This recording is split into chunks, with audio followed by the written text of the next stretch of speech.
ئەو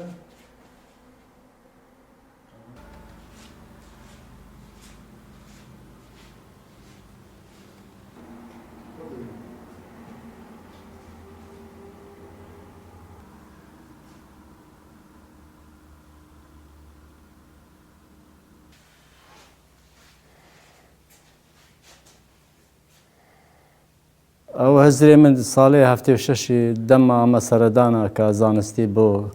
مۆزەخانەی شارستانی مۆسڵ و مۆزەخانەی زانکۆی مۆسڵما کرد وێ چاغێ سەفێ هەفتێ بووم من هزرێک بۆ من چێ بوو کە ڕۆژێک بێت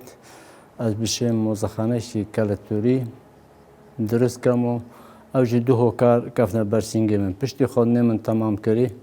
دوو هۆکار هەبوو هۆکارێکێکەوەنە تەکنەلۆجیە ئەف کەلوپەلێ مای لە ناو دەچوو چکن تەکنەلۆجیە ئەف کەلوپەلێ کەڤن کلاسیک دە ناوچی شۆل پێنایەتەکردن یا دوێژی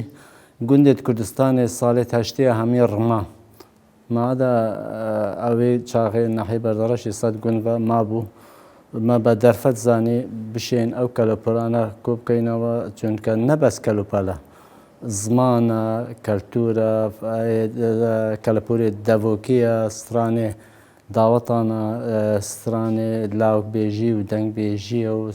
hemû جۆرەکە هەندێک هاتە نویسی مەش کەلوپەل کۆم کردەوە بەس هەندێک هێشتاە مای نەهاتیە کۆمکردن ئەو جێ حیف مخابن ئەم نشیانە ئەو دەنگبێژی و لاوکبێژیە کۆم بکەینەوە زیندیکەینەوە خەڵکێمە هاوکار نییە چونکە ئەوەژی هەڕەشەکە سەرما بۆ زمان و کەلتور و مێژوێمە تێک بچێت چونکە لاوکبێژی و دەنگبێژی 33% مێژوێمە تێدا هەیە ئەبخۆ شتێک کەلەپوری دەزێڤریتەوە لە 20 ساڵی 30 ساڵی وارشکار کەفت هەتا 150 ساڵی بێژنەوانەم و کەلوپەلێ کەلەپوری چێ جوتیاری بێ چێ شوانکاری بێ چێ ئەو ژیانێک گوندەواری تێدا هەموو کەلوپەلەیە تێدا هەیە یا هەرێک کەبن بازنەکە ئەمرێ 149 ساڵە ئەو بازن بازنێ دەستە شتێنە دی هەیە جۆتە پێڵاوەکە ئەمرێ هەشتێ ساڵە تقریبن وەختی خۆ یەک بۆ دەستگراخۆ ژینەخۆ چتە حەلە بێ پێە بۆ دەستگریا خۆ دیاری ئانینە هەنی دوو هەفتەیە چتە حەلە بانە گەرە کەلوپەلێ دوورنێ هەیە مەتەڵەن داسە قەیناغا قەڵانگە کەلوپەلێ دیکە جۆتیە هەنجارە کەلوپەلێ قشە کوتانی هەیە جەنجەڕە قشە کێشانی هەیە شەغرەیە هەندێک تشتی دیکە سەبەتێ نانیە قەرتاڵەیە تریە سەرلکە و بێژینگە سەرەدا جۆرا سەرە تێدا هەیە مەسەڵەن بۆ نمونە بەڕە تەحتیە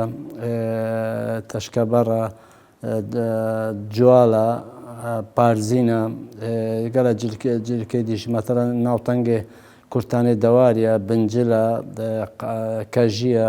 و گوریسە وەریسە بێژنێ هەندێک تشتی دیکەش هەیە مەتەڵەن تەشیە هێریە شەیە هێریایە شتانە دەست مەتەڵەنی ساوەڕ قوتانی پایزان ناودەنگە هەیە کر هەیە وەکی دەستارێ دارایە دارێ بەڕایە ئەو بۆ برنجی سپیکە بەجێرێت چکن دەشتی ناوکڕێ دەشتێکی بە برنجی ناودەنگە و دەستاریش هەیە بۆ ساوەڕ قوتانێ بڕیش و نیسک و نۆک و ئالینۆ و کوشتانە بەکارتێت تا دەگەیتە 1000 پارچەی و هێشتا ژمایە ئەنی ئەگەر تقریبن 5 سەدیش گوندە گەڕێمە ئەگەیدی بگەڕێم یعنی دشیان 5 سەدی دیکە کۆم بکەن خەڵکەکیش هاوکارە گوندێت دوورە دەست هاوکارن دێ بۆ مفڕێکەن و دەرێ بەس ئەوەی بپارێزە داکوونەوێمە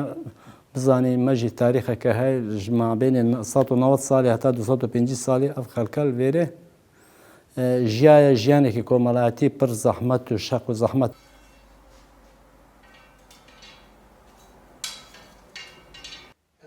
يعني حتى نكابي دي فيلانين أنا